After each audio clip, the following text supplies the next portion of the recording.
medo, adoecendo, muitas vezes perdendo a vida. Hoje de manhã teve mais uma operação na favela Nova Brasília. E mais uma vez os moradores ficaram ali no meio do fogo cruzado. Começou por volta das 7 da manhã, bem na hora que muita gente ia para o trabalho, muitas crianças iam para a escola. Aliás, mais de 800 estudantes ficaram sem aula.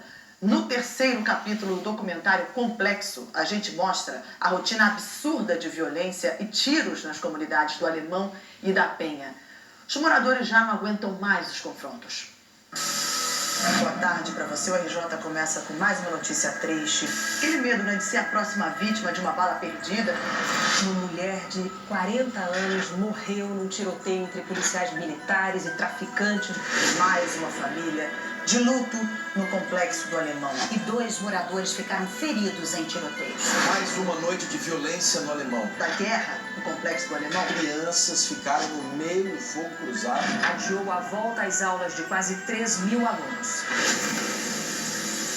Diante de tantos confrontos, tantos tiros sem parar.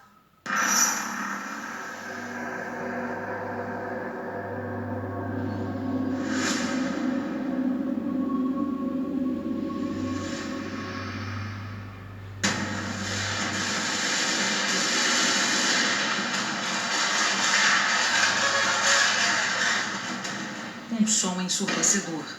Tiros que despedaçam famílias. Quanto tempo uma guerra pode durar? Aqui não existe uma zona neutra. Os tiroteios acontecem em qualquer lugar, a qualquer hora, e as balas perdidas também atingem o espaço da educação. Neste muro de uma escola pública, marcas de tiros. Aqui não existe uma zona neutra. Os tiroteios acontecem em qualquer lugar, a qualquer hora, e as balas perdidas também atingem o espaço da educação. Neste muro de uma escola pública, marcas de tiros. Favelado nenhum consegue se acostumar. Muitas das vezes a gente erradamente naturaliza o tiroteio, mas não dá para se acostumar, porque 10 minutos e passa, mas são 10 minutos que a gente tem a nossa vida interrompida. Se acostumar com tiroteio é uma coisa que é impossível. Não existe isso. Não existe. Em 15 anos, mais de 2.600 pessoas morreram. 2007 foi o ano mais violento, com 353 vítimas. Naquele ano, a guerra começou no asfalto, 3 meses depois de um assassinato. A morte de um menino de 6 anos no Rio de Janeiro deixou o Brasil atônito. O crime durante um roubo de carro atingiu um nível chocante de crueldade e de covardia. João L. foi arrastado por 7 quilômetros. E um país inteiro chorou a perda de um filho. Pedidos de justiça ecoaram por toda parte.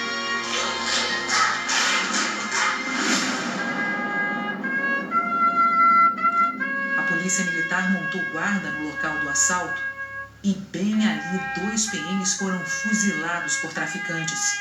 Os bandidos fugiram para o Alemão e a polícia reagiu. Num único dia, 19 mortos. Em 2007, que foi a chacina de 19 jovens, já foi um baque muito grande. Foi uma das vezes que eu vi mais sofrimento ali. Começou com aquele derramamento de sangue.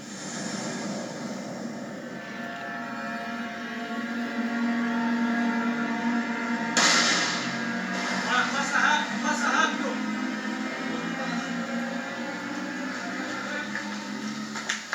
Vai, senhora! Sábado à noite, véspera da ocupação do Alemão. O momento mais tenso é aquele momento que antecede a operação. Essas são imagens inéditas daquela guerra noturna. A gente tomava tiro às vezes da onde a gente sequer sabia de onde o tiro estava vindo. Dos becos escuros, bandidos provocavam. Eu olhava para os colegas que estavam do meu lado e eu ficava me perguntando se algum de nós ali seria machucado dessa operação. Eu tive a oportunidade de participar de algumas operações ali que, para percorrer cerca de 300, 400 metros, eu levei 5 horas. Isso é algo que talvez nem na guerra ocorra.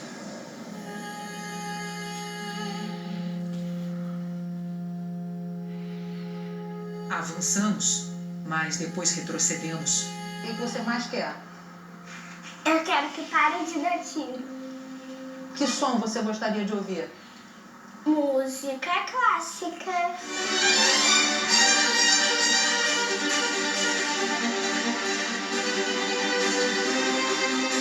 Letícia, a gente pode substituir o som dos tiros, mas a realidade está difícil de mudar. E o que se vê hoje no alemão não é o PP.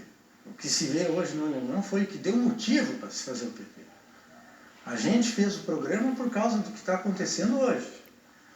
Balas perdidas, policiais mortos, pessoas que não têm nada a ver com isso morrendo. Isso deu causa para se fazer o PP. A UPP fracassou porque a velha polícia ganhou da polícia de pacificação. Havia uma disputa entre as formas antigas de fazer policiamento ostensividade, violência. Então esse modelo de colocar moradores em risco, de colocar o tiroteio em primeiro lugar, de colocar o confronto com criminosos acima de qualquer coisa, esse modelo venceu o modelo da polícia de proximidade. Olha, os relatos que nos deixam mais angustiados são dos confrontos diários e os moradores, as crianças, todo mundo tendo a sua rotina alterada, né? Tem gente que pega 5 horas da manhã e às vezes 5 horas da manhã já está tendo tiroteio. As crianças indo para a escola, tendo que se esconder, tendo que abaixar. Já aconteceu inúmeras vezes no Complexo do Alemão e da Penha, por exemplo, de ter crianças se abaixando dentro da sala de aula porque as escolas ficam dentro da comunidade. Porque crianças vão para a escola e voltam sem vida. Porque tá dando tiroteio e tá batendo na escola. Fico preocupada porque chega um certo horário que me incomoda às vezes esse tiroteio. E não dá para segurar todo mundo, entendeu? Às vezes a criança sabe que tem que ir pra escola, não pode faltar porque vai perder a vaga. E se arrisca no meio-dia, se a gente não tem como se comunicar com eles. O objetivo tem que ser acabar com o risco para a vida das pessoas. E se todos nós que vivemos em outros territórios vivêssemos lá, estaríamos pedindo a mesma coisa. Então o que eles pedem é o que qualquer um pede. Quem que apoiaria operações policiais que colocam as pessoas em risco, em horário escolar, por exemplo, perto das escolas? Nós apoiaríamos isso em Copacabana, em Ipanema? É claro que não apoiaríamos. Quem estava no comando em 2010 hoje fala em reocupação. Eu sei que eu sou suspeito para falar, mas o Rio de Janeiro não vira a página da violência sem mexer nesses locais. Vamos fazer uma situação hipotética? Se o senhor fosse assumir hoje a Secretaria de Segurança, o que o senhor faria? Eu faria, objetivamente, nunca fui de ficar em cima do muro, eu pediria que nós tivéssemos aqui no Rio de Janeiro tropas federais, Exército, Marinha, Aeronáutica, Receita Federal, Polícia Rodoviária. Eu acho que isto é uma briga do bem contra o mal. Vai resolver? Não vai resolver. Mas nós precisamos colocar um limite na ação do crime. Se for necessário, o emprego da força novamente, sim. Obviamente que é um emprego de força qualificada, de uma mão de obra qualificada, mas chega num determinado momento que não existe outra opção que não o enfrentamento. Enfrentamento e abusos. Eles chegam arrebentando o portão e entram de qualquer maneira. E é muito difícil. Eu não consigo dormir mais. Eu não consigo dormir. Não tem calmante de jeito mais pra eu dormir. Porque ninguém sabe a hora que eles vão meter o pé na porta. Tem que estar sempre vigiando. Vigilância e resistência. Os moradores contam que policiais militares costumam invadir casas de moradores. Criam abrigos da lei de forma ilegal. Essa mulher estava ofegante. O senhor jurou que ia proteger. O senhor me jurou que ia expulsar o morador de casa, não deixar o morador entrar. Isso não existe, cara. Um aplicativo recebe vídeos de violações de direitos humanos. Denúncias que geram abertura de procedimentos no Ministério Público e na Corregedoria da Polícia. É o Defesap. Aqui tem 4 crianças. Tem uma criança recém-nascida. Vocês não tiram. Aí vocês estão certos, né? Errado da gente tá falando. Pode entrar. Eu não vou morrer, eu não vou morrer por causa de morador. E a gente pode morrer por causa de vocês. Essas imagens são do dia da instalação da torre blindada na favela Nova Brasília no fim de abril. Motivo de novos e violentos confrontos. Mais mortes de suspeitos e de inocentes. Se trata de uma estratégia de nós minimizarmos a vitimização, não só do policial militar, como também dos moradores dessa região. Então, hoje, as torres blindadas se tornam necessárias em virtude do poderio bélico do narcotráfico nessas áreas conflagradas. Se a gente está dizendo que é uma polícia de pacificação e de repente você instala uma torre blindada, quer dizer, obviamente uma coisa não vai com a outra e a população que já estava descrente acaba por se desesperar. Eu imagino o desespero da população do Alemão, que eu imagino mesmo qual é o sinal que eles receberam aquele dia. Os sinais avançam, as operações ganham reforço de um novo blindado, apelidado pelos moradores de Branca de Neve da Paz. E na semana passada, uma bala perdida achou mais uma vítima. Dona Marinete Berto, de 56 anos, voltava do trabalho quando foi atingida na cabeça. Eu acho que hoje se tornou muito banal a morte. É comum, não sei quem morreu, morreu mais um policial, morreu um morador, morreu um jovem que estava no varejo das drogas. E aí a gente fica contando corpos como se fosse um jogo, sabe, bizarro de onde a gente tem torcidas, inclusive, então não pode, né? Eu acho que atravessar essa barreira. O tratamento que deu certo nos UPPs é bom dia, boa tarde, vamos nos reunir, tem queixas, nós também temos queixas de vocês, vamos conversar, vamos combinar um novo pacto. Onde isso aconteceu, as coisas progrediram. Progrediram e permanecem na luta. Ainda existe esperança em duas comunidades do Complexo do Alemão, no Morro do Adeus e no Morro da Baiana. Aqui, a gente consegue andar sem problemas. A polícia se aproxima da população e realiza projetos que vão além do patrulhamento. Aulas de taekwondo para crianças e adolescentes. O mestre é policial militar. Aulas de reforço escolar na base de uma das UPPs do Alemão. Os professores são policiais. Muitas vezes o morador, ele quer aquele policial ali, mas por conta dessa memória, né, desse inconsciente coletivo de que o policial é ruim, de que o policial é truculento, então isso acaba entrando na mente do cidadão, que também vivenciou, óbvio, muitas questões de conflito. Vez por outra existe uma guerra, uma tentativa de tomada de território, porém nenhuma facção se interessa muito pela região por conta dessa questão, principalmente do relevo, cortado pela Avenida do Itararé. A senhora acha que o que está sendo feito aqui pode, na prática, ser feito do outro lado? Pode. Porque... Mas para dar certo, o que precisa? Olha, para dar certo precisa que todos os atores sociais assumam seus papéis. Todo mundo já percebeu que a gente está chegando no fundo do poço, porque só a polícia não vai resolver. Alguns policiais não aguentam, pedem para sair. Eles têm altíssimo nível de estresse. Muitos deles consomem remédios de tarja preta. Eles pagam um custo elevadíssimo por esses políticos. Batendo aí. Bateu aqui, cara. Bateu na telha aqui, ó. Você está dentro de um complexo enorme, com vielas, de becos, de madrugada. Quando tinha confronto, troca de tiro, era muito complicado. Não tinha ninguém mais antigo ali. Era policial perdendo arma, era policial que saía correndo. Você trabalhava com medo? Sim, trabalhava com medo. Com certeza. O estresse emocional é muito grande dentro de uma unidade dessa, né? Ainda vem as cobranças dos comandantes. O cara não banca do teu lado. E exige que tu esteja lá igual um Rambo, né? Pronto pra tudo. Custo elevadíssimo.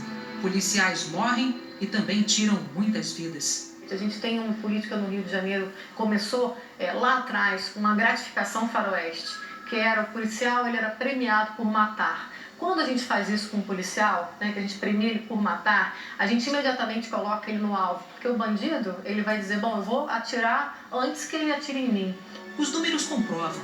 Quando a violência explode, aumentam as doenças do medo, que mexem com os sistemas nervoso e circulatório. Tá todo mundo doente emocionalmente. Você começa a conversar com as pessoas daqui a pouco começam a ficar nervosas, tremendo. Eu reabilito hoje, né? Ah, tá de alta. E fico tranquila. Um mês depois, aquela pessoa volta com outro AVC. Uma doença que só se via em pessoas mais adultas, mais idosas. Hoje eu vejo aqui no Complexo Alemão pessoas muito jovens. E eu observava que a cada situação de dificuldade, de conflito, a coisa piorava. E aí um dia eu falei assim, vou ver o que eu posso fazer para ajudar dentro do que eu posso.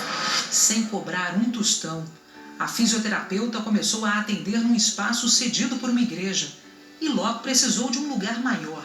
Estava diante das doenças provocadas pela guerra. Eu tive um AVC hemorrágico, eu tentei me apoiar na cama e não consegui levantar mais. Depois de sair, eu não vi mais nada, aí fui para o hospital. Luciene ficou internada há mais de 3 meses. Teve o lado direito do corpo paralisado. Vocês viviam com muita tensão? Muita, todo dia, quase todo dia. É tiroteio, é bang-bang. Aí quando é isso, a polícia está entrando, a polícia saindo, que deu fulano tomou tiro em tal lugar, aí a gente fica tensa, né? Durante os tiroteios, a pressão sobe? A pressão subiu muito. O medo? O medo também. Eu acho que tem que recuar. Alguém tem que recuar, ainda que seja ambas as partes. O que não pode é eu recuar, minha filha recuar, minha família recuar, porque não somos nós que estamos promovendo essa guerra. É necessário parar, que todo mundo pare, que a guerra pare e fale o que é possível regular ali. Porque a vida da população está em inferno, a vida dos policiais está em inferno, ali não interessa nada disso a ninguém. É um terror absoluto e cotidiano.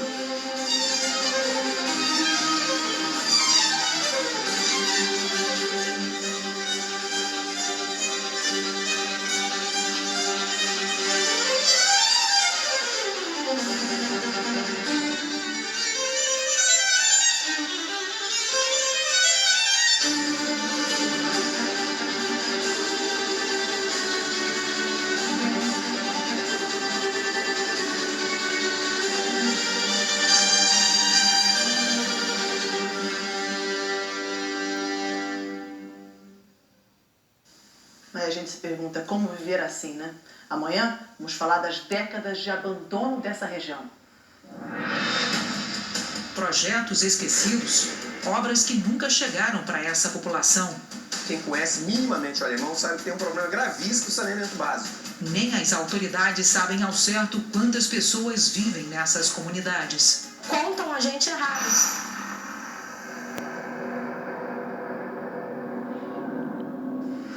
Vamos para o intervalo, vamos respirar um pouquinho. Na volta tem o RJ Móvel, dia de cobrança, dessa vez em São Gonçalo. Agora